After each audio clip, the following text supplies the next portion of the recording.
Oui, mais je crois qu'il est naturel que les vieux hagiographes aient insisté sur l'état de béatitude en négligeant un peu les chemins ardus, éclaboussés de sang qui mènent à cette béatitude. La lutte devait être dure, et c'est précisément cette lutte qui m'a le plus touché. Le moment où l'homme s'élance vers son salut me paraissent le moment le plus sublime de la marche humaine. Plus est grande la difficulté avec laquelle un mortel se libère, plus son exemple nous donne du courage et sa victoire nous console. Naître pur, impur et lutter pour atteindre à la pureté vaut plus que naître pur et atteindre au salut sans grand effort. Cette vie de lutte et de renoncement, cet assaut de Saint François pour dépasser les limites et les tentations de la chair m'a séduit et fut le drame central de mon œuvre. La chair de Saint François n'était pas morte. Elle ne devait être toujours docile. La légende laisse entrevoir des tentations toujours surmontées mais douloureuses. Une fois, les tentateurs poussaient Saint François à prendre femme et faire des enfants, fonder lui aussi une famille. Il se trouvait sur le sommet d'une montagne en plein hiver. Il entassa des blocs de neige, il modéla un homme, une femme et 4 enfants. Derrière eux, un homme encore et une femme. Frate Leone, le disciple aimé, était avec lui. Regarde, frate Leone, s'écria-t-il, regarde bien. Voici François et sa femme, voici ses 4 enfants, et derrière eux, vois-tu, regarde ces 2 domestiques. Il se jeta sur ces blocs de neige, les démolit, il enleva la corde qui lui servait de ceinture, la donna à frate Leone. Frate Leone, frappe-moi, lui ordonna-t-il.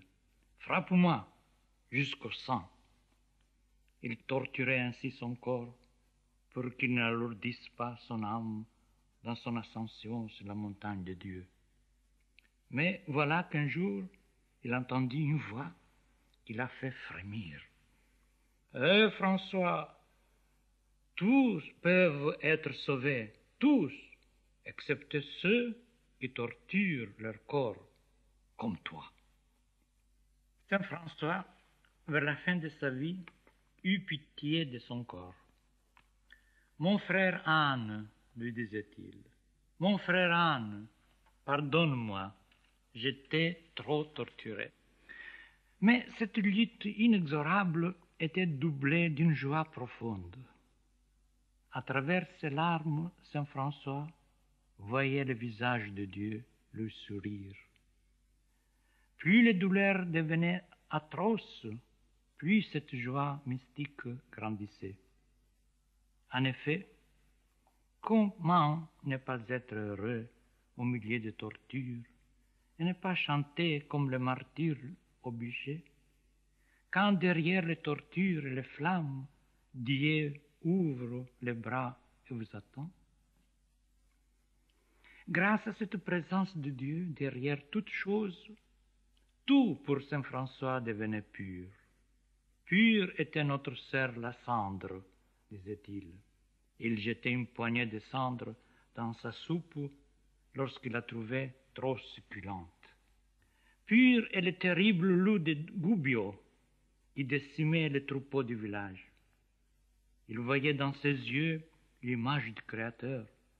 Il tendait la main pour saluer son frère le loup. La tristesse, disait-il, est la maladie de Babylone. Il prenait 2 morceaux de bois, il faisait semblant de jouer du violon. Il se mettait à chanter en français, dans la langue de sa mère, comme il avait coutume de le faire dans ses heures d'allégresse. Entre cette joie ineffable et la chair qui de temps en temps s'insurgeait et se subjuguait douloureusement, Saint François s'acheminait vers Dieu.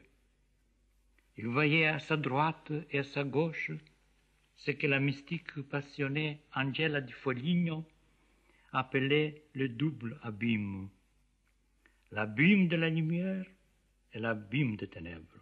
Il s'était tracé un sentier entre les deux abîmes et il s'était mis sur ce sentier d'un pas sûr en chantant vers le sommet de son ascèse vers Dieu.